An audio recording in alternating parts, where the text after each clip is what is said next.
This is one of those ChatGPT plugins that you really need to be using.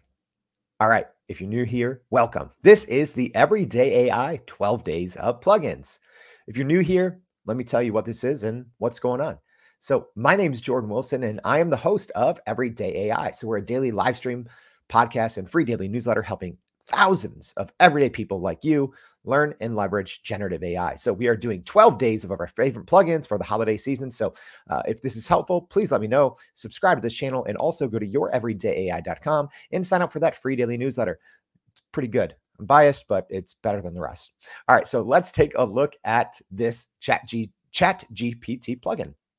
So if you're new to ChatGPT, you do need to have a ChatGPT Plus account. It's $20 a month.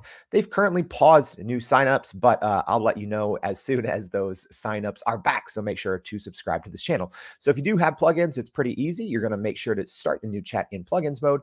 You're going to scroll down here to plugin store, and then you're going to type in WebReader. So I already have it installed.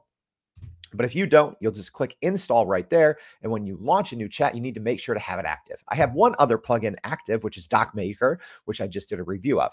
So let's go ahead and ask ChatGPT what this plugin can do. If you're not quite sure, it's the best thing is just say, hey, what can this plugin do? How can I use it to grow my business? Tell ChatGPT a little bit about the manual work that you do and how this plugin can maybe help. So this is actually one of our favorite plugins. Unfortunately, we used to use something a lot called Browser Op. It was very reliable. It was great. It was pulled from the store, unfortunately. So we've really been using WebReader ever since. So it can do a lot of different things. It can read different URLs. It can query the internet, which is very important. And then it can do some pretty unique things, extracting images with descriptions, page number filtering, all of those things. But I'm going to go over some of the more basic things that we're using it for and what you should probably use it for as well. All right, so number one is summarizing PDFs. So I have a PDF right here, and I'm just going to say, so using the WebReader plugin, please summarize this. All right, so especially if you have multiple plugins or if you were not really sure how to use plugins, it's always best at first to call to the plugin. So that's me saying using the WebReader plugin. So you'll see right here, it is going through this plugin, it is going through this PDF pretty quickly. This PDF is just something I just uploaded on the web. It just has some writing examples from me. So you'll see it does a really good job. Pretty cool, right? All right, so PDFs, check. Let's go ahead and click on episodes, and let's do my episode from earlier this week with Carol Scott from Microsoft. So I'm going to copy this URL. I'm going to go into ChatGPT and say, using the WebReader plugin, please give me a high-level overview of this web page.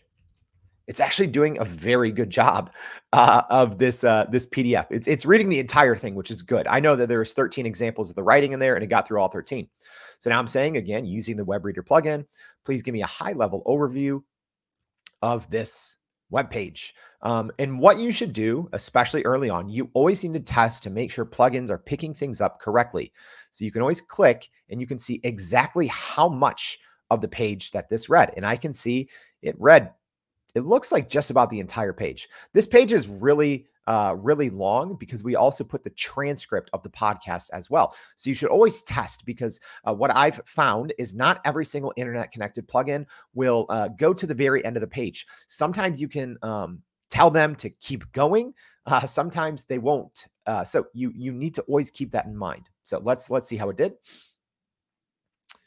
All right, it did it correctly. You know, a lot of times if you do something like this in, Bing Chat or even Google Bard, you're going to get hallucinations, right? It's going to make stuff up because actually what it does, and I've done plenty of videos on this in the past, is it's just going to essentially query the internet for these keywords. And if you come up first, great. It's actually going to summarize your article. But if it doesn't come up first in whatever, whether you're using Bing Chat or Bard, it's just going to pretend and it's going to hallucinate, which you don't want. So this is great. I can see exactly what it read through and it got it all. So I'm actually not sure. I don't think it summarizes YouTube videos. But you'll be surprised. I've actually, through testing hundreds of plugins, I've actually seen that there's capabilities sometimes that they don't list. So I don't think this is going to work, but we're going to give it a try. I'm going to say, please summarize this YouTube video. There we go. So it does not summarize YouTube videos, which is what I was expecting.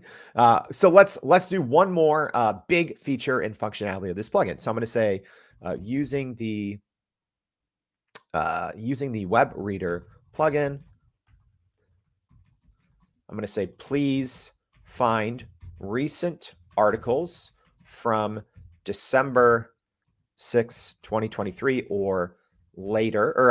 So I'm actually going to say through December 8th, 2023 about the Google Gemini release. Please give me an overview of what happened. All right.